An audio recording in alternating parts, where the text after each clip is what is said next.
Okay, we're back.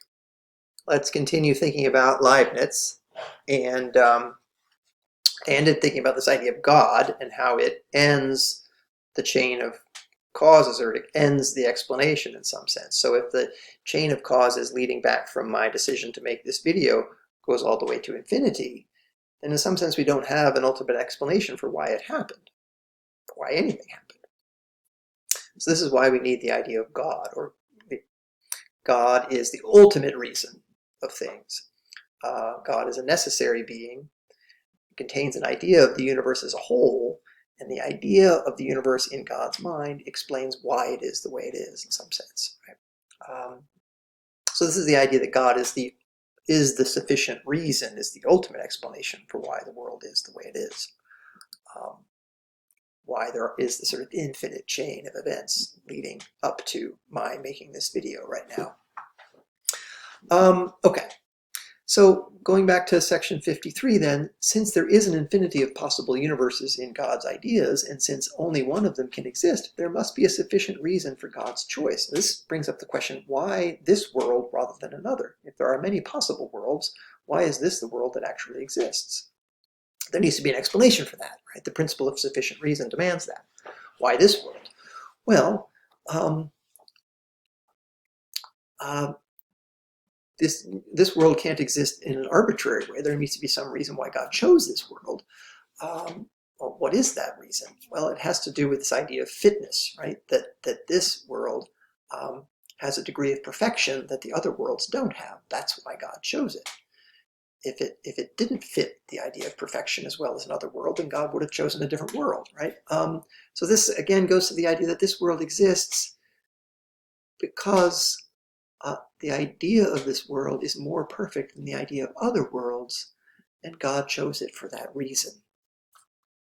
And this is the cause of the existence of the best. This is why this is the best of all possible worlds, because if there was an idea of a more perfect world, God would have chosen that one to exist.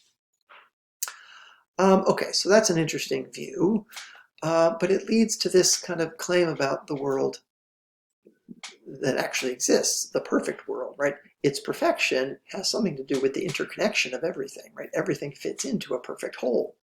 So in section 56, this interconnection or accommodation of all created things to each other and each to all the others brings it about that each simple substance has relations that express all the others, and consequently that each simple substance is a perpetual living mirror of the universe. So coming back to this idea that the glass contains monads or simple substances. The perspective of the glass, or the point of view of the glass, is a mirror of the universe as a whole.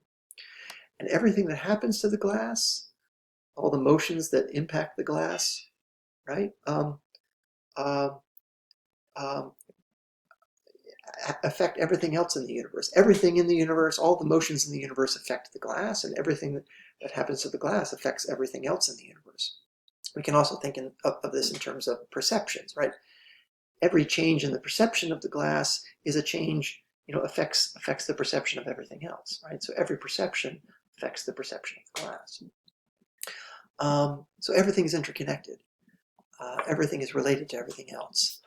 That's an interesting idea that kind of gets to the core of this deterministic thesis. So in what I have discussed in section 60, we can see the reasons why things could not be otherwise. The world has to be the way it is because it is the most perfect idea that God has in his mind, right? And everything is interconnected, right? So a change to the glass makes a change to everything else. In this respect, composite substances are analogous to simple substances, for everything is a plenum. This is section 61, which makes all matter interconnected. In a plenum, every motion has some effect on distant bodies in proportion to their distance. As a result, every body is affected by everything that happens in the universe. This is what I was trying to bring out. To such an extent that he who sees all, God, a perfect being, can read in each thing what happens everywhere, and even what has happened or what will happen, by observing in the present what is remote in time as well as in space. So a perfect being can see in, right, what happens in the glass, can see a representation of everything else that happens in the universe, right? Or it can see in the perception of the present moment a representation of the past and the future. I can't see that. I don't see all of the different folds or all of the different ways that this glass is related to everything else, but God does. God reads in each thing, right? Relationships to everything else in the universe, right? Sees in the present, the future, sees in the past, the present. But a soul can read in itself only what is distinctly represented there. I only perceive a part of the universe, a part of the world.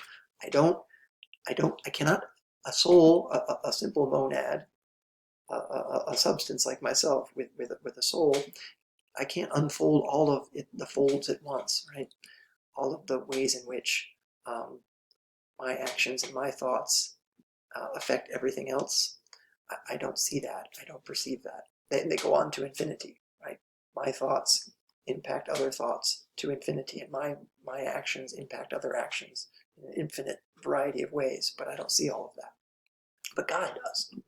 Okay, so here we have this sort of picture that from the Cider chapter of a kind of deterministic universe, where in here I've got this sort of representation of my decision to make this video, right? I decided to make this video, and that causes me to act, right? Causes me to do something. And I think of myself as freely determining that action by making the decision. But I can trace the decision back into the past. There are all these causes or events that explain why I made that decision. And that chain of causes goes back to infinity, the ellipses here, and ultimately back to the idea that God has in his mind of a perfect universe. And the action that I take, making this video, has effects that trace into the future infinitely, right? An infinite chain of effects extending into the future. But all that I perceive is my decision and the action of some of the immediate effects of the action, and maybe some of the immediate kind of preconditions of the action. But I see myself as having some control over the action by making a decision, right? I'm free. It's not determined. I could have done something different. But from the Leibnizian perspective, right, that's sort of my partial perception, right? The whole perception, right? From the point of view of someone who can read in each thing what happens everywhere. It was already determined that I would make this decision and perform this action by these previous causes. The decision to make this video was there in some sense in the past. The past was pregnant with the present, and this present moment is pregnant with the future. I just don't see that. I don't perceive that directly. Okay, but if we accept this deterministic picture of the universe, how can we make room for free will, right? That's sort of the question, right? If Leibniz is right about the reality of the universe, right, that everything happens for a sufficient reason, right? Every event has a sufficient reason. If we trace the implications of that out, right, can we make room for free will anymore? So that's the next question that we'll consider in the next video. Okay.